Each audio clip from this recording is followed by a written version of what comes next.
All right, U.S. history students, we are going to continue on with 6, and we're going to transition from the Gilded Age to the Progressive. Remember, gilded, gold colored. So something that's gilded may be covered in, gold paint or gold leafing, but on the inside it's not gold at all, implying that while it might look good on the outside, it isn't what it appears to be. And the United States is going to transition from the Gilded Age to the Progressive Era from 1890 to 1920, when a variety of reformers tried to clean up problems created during the Gilded Age. So what problems exist in the Gilded Age? So we have industrialization that leads to a rise in urbanization, immigration, and we're going to find a lot of poverty and dangerous working conditions in cities and in factories as a result of industrialization.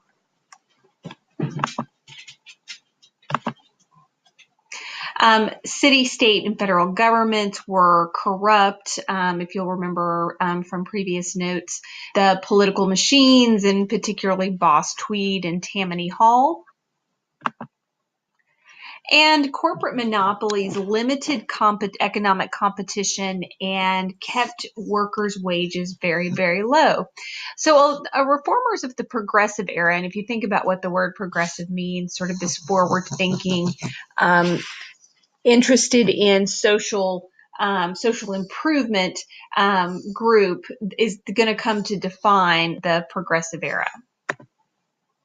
So in the 1880s, many middle-class Protestant Christians embraced something called the social gospel movement. The social gospel movement taught that to honor God, people must help others to reform society. So this should sound familiar to the Second Great Awakening that we studied during the antebellum period.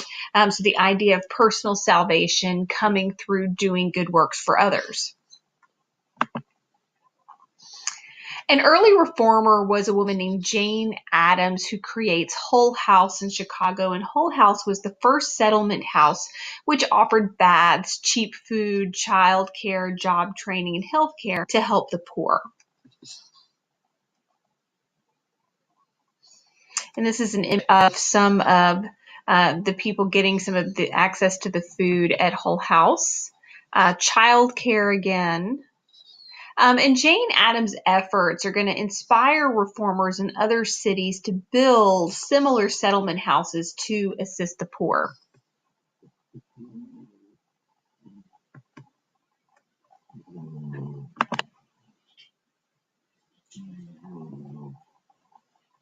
Urban reformers tried to improve the lives of the working poor and children. We see the YMCA created to build gyms and libraries to help young men and children. The Salvation Army created nurseries and soup kitchens. And a woman named Florence Kelley fights to create child labor laws and laws limiting women to a 10-hour day. So if you look at the pie chart in the middle of the screen, you'll see that in 1890, 18.1% of children ages 10 to 15 were working, and that number drops by almost 13% in 1930. And so this is Florence Kelley. And many reformers also returned to the temperance movement and continue to see alcohol abuse as a very serious problem that needs to be dealt with. Temperance reformers hoped that ending alcohol would reduce corruption, crime, and would also help assimilate immigrants. Irish immigrants, German immigrants tended to be associated with a lot of drinking, as were other immigrant populations. And then we have Frances Willard and Carrie Nation. Reformers Frances Willard and Carrie Nation led the Women's Christian Temperance Union and began the fight for prohibition laws. So it's during the Progressive Era that we see a push towards prohibition or the outlaw of alcohol. And reformers gained prohibition laws in rural areas and states in the South and the West. So if you look at this map, the states in red were states that abolished alcohol before 1900. Between 1900 and 1910, we see several southern states and Oklahoma abolish alcohol, and between 1911 and 1919, much of the West abolishes alcohol. Other states will abolish alcohol at a local or municipal level. This is another map that shows you what are called wet counties and dry counties. Dry counties do not allow alcohol. Wet counties typically do. And in 1919, the states ratified the 18th Amendment, which outlawed alcohol throughout the United States.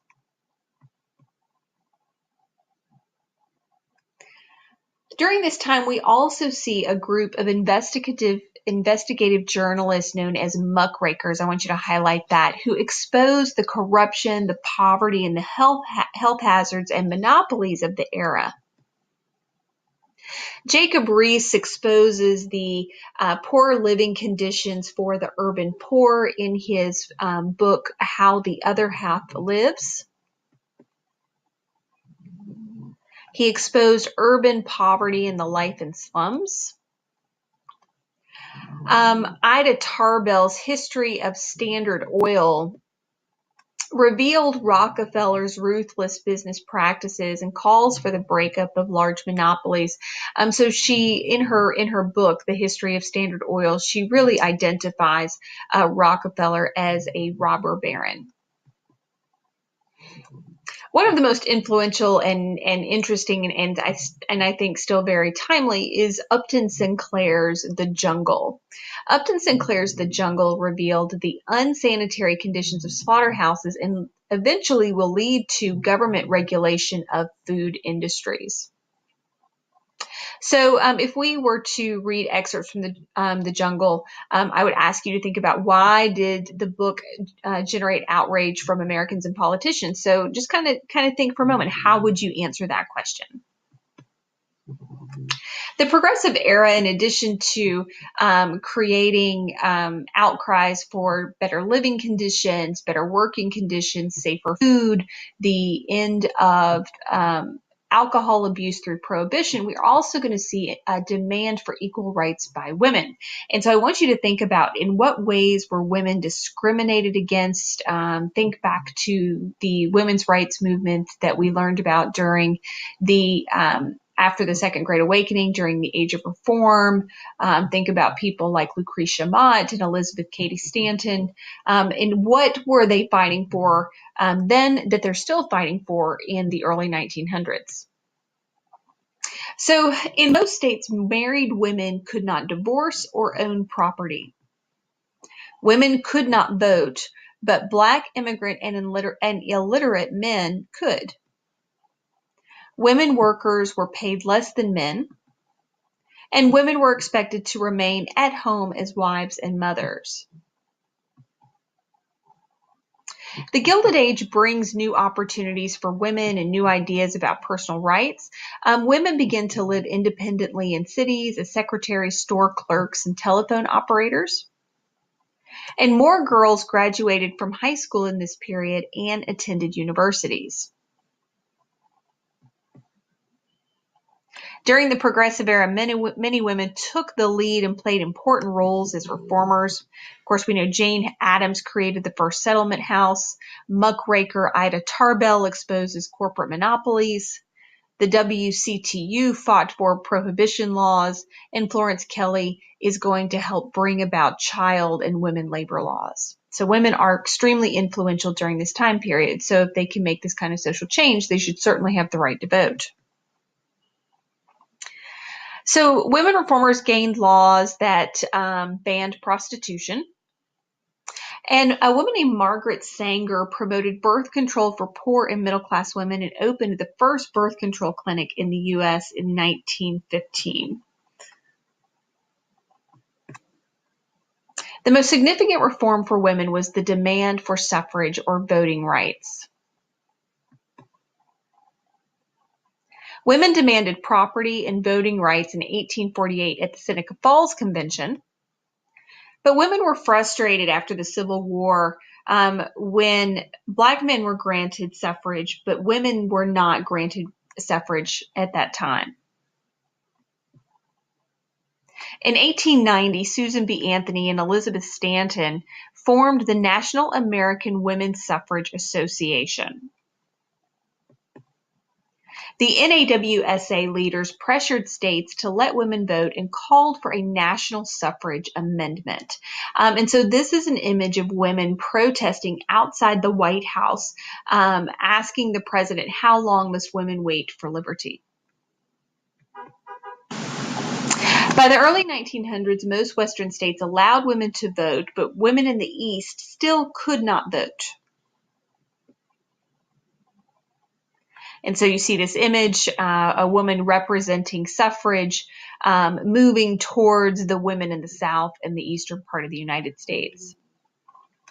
In 1920, after a great deal of political negotiation and some interesting protests, in 1920, the states ratified the 19th Amendment, giving women the right to vote.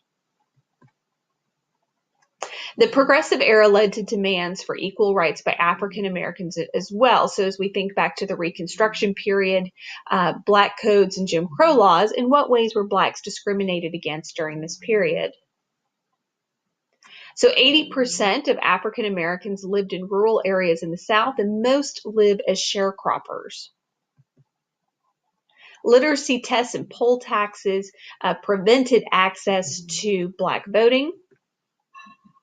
And Jim Crow laws segregated Blacks in schools, hotels, restaurants, trains, and other public facilities.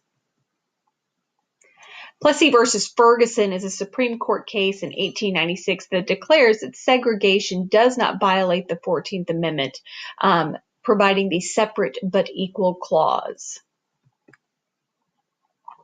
Lynching and violence were incredibly common during this period. Black civil rights leaders were divided on how to address racial problems. Booker T. Washington was born as a slave in Virginia and used hard work and education to become a teacher after the Civil War. He founded the Tuskegee Institute, a school to train Black workers and teachers. And on race relations, he argued in favor of accommodation. He says Blacks should work hard, educate themselves, and earn the rights they wanted. W.E.B. Du Bois had a very different view of race relations than Booker T. Du Bois was born in Massachusetts and was the first Black man to earn a doctorate from Harvard. He opposed Washington's Atlanta Compromise and called for immediate civil rights and the promotion of the talented tenth of young Black leaders. We claim for ourselves every single right that belongs to a free American, political, civil, and social. And until we get these rights, we will never cease to protest and assail the ears of America. In 1905, Du Bois and other Black leaders led the Niagara movement. They demanded an end to segregation and discrimination and fought for economic and educational equality.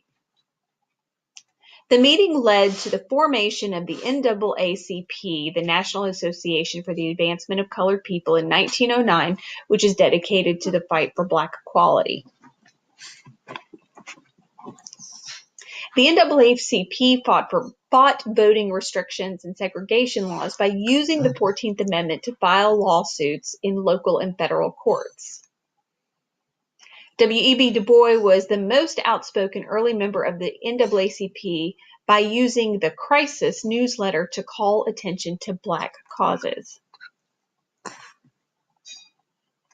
Jamaican immigrant Marcus Garvey believed that whites and Blacks could not coexist in America, and in 1907 he founds the Universal Negro Improvement Association to encourage Blacks to return to Africa. He created a number of businesses to promote Black nationalism, and Garvey lost credibility when he was jailed for mail fraud and deported to Jamaica. While women gained voting rights and labor laws, African Americans were unable to end Jim Crow segregation, stop lynching, or gain economic equality. But Black leaders of the Progressive Era inspire later generations to demand changes.